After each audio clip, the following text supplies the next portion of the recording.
The first time someone heard the tunnel laugh, they didn't even believe their own ears. It wasn't an echo. It wasn't the wind. It wasn't a person. It was something deeper, something wrong, something underneath the earth that sounded almost human, but not quite. Riders swear the laugh doesn't bounce off the walls like a normal echo. It follows you. It shifts places. Sometimes it whispers behind you as if it's leaning close to your helmet. And sometimes it laughs so perfectly in sync with your throttle that it feels like whatever's in there is learning how to breathe by imitating your engine. Most haunted road stories start with superstition. This one starts with a man who didn't believe in anything he couldn't fix with a wrench. Jensen Ward was a mechanic first, biker second, skeptic always. He didn't scare easily, didn't buy ghost stories, and didn't think the desert held any secrets except the ones buried under the sand. So on a cold night after finishing a repair job miles from home, when someone warned him not to take the Ridge Canyon shortcut because the tunnel wakes up after midnight, he laughed and said he'd be fine.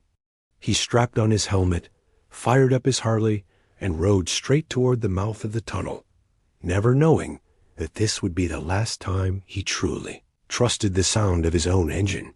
The moment he entered, Jensen knew something was off. Not wrong, yet just off.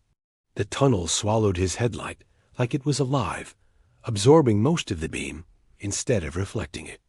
His RPMs echoed in strange, jagged patterns. It wasn't the usual hollow thump of a mine shaft. It was sharper, almost intelligent. He rode deeper, keeping his speed steady. Then he heard the first laugh. It didn't echo around him. It didn't stretch from wall to wall. It came from directly behind him, close enough that he instinctively reached for his mirror. But the mirror showed nothing except darkness swallowing the back of the tunnel. He revved the engine to drown out whatever he thought he'd imagined. The laugh revved with him. Same pitch, same rhythm, same climbing whine.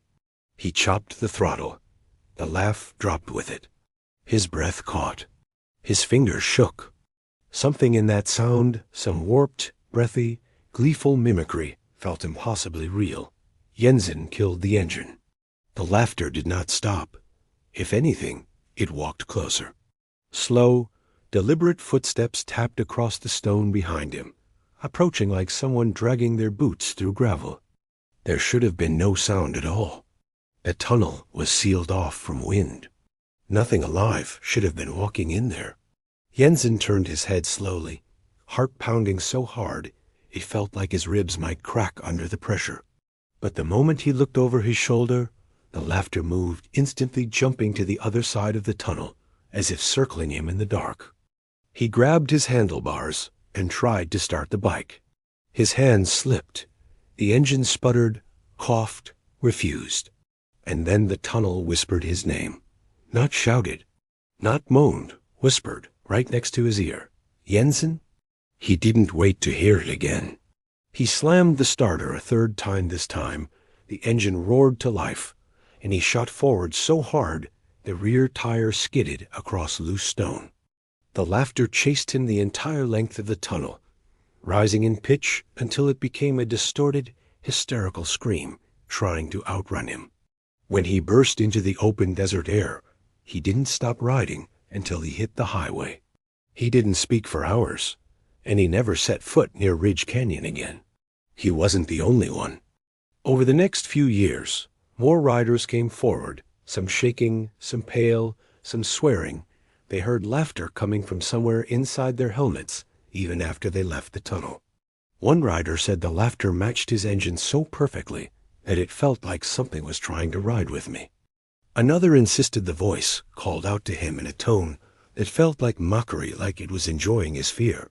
But the incident that truly cemented the tunnel's legend came from Savannah Blake, a rider known for her fearlessness. She was the type who rode through rainstorms at night, crossed state lines alone, and laughed at stories about cursed roads. But the morning she came out of the Hollow Mile, she wasn't laughing. She didn't even speak. She simply sat on her Harley, with her hands locked around the grips, eyes staring straight ahead, breathing so quietly it barely misted the cold desert air.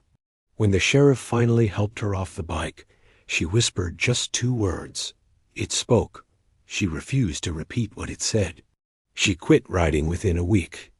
Locals insist the tunnel's acoustics are to blame, but sound engineers who attempted to record inside found their equipment malfunctioning, batteries draining instantly, microphones capturing static that resembled laughter.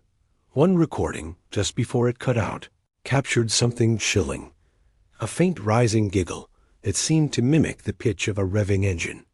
Today, the entrance is fenced off. But fences mean nothing to bikers. The legend is too powerful.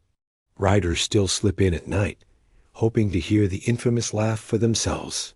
Some say the tunnel mocks you. Some say it warns you. Some say it mirrors whatever fear you bring inside. But there's another theory, a darker one. Riders who've gone in alone swear the tunnel doesn't laugh at you. It laughs with you, as if something inside something old, something intelligent, something that has never seen the outside world, is trying to learn the sound of joy, or pain, or life by imitating the engines that pass through its throat. Whatever it is, bikers agree on one thing. Once you hear laughter behind you in a place where no one is standing, you never ride alone in silence again. Because silence is no longer comforting.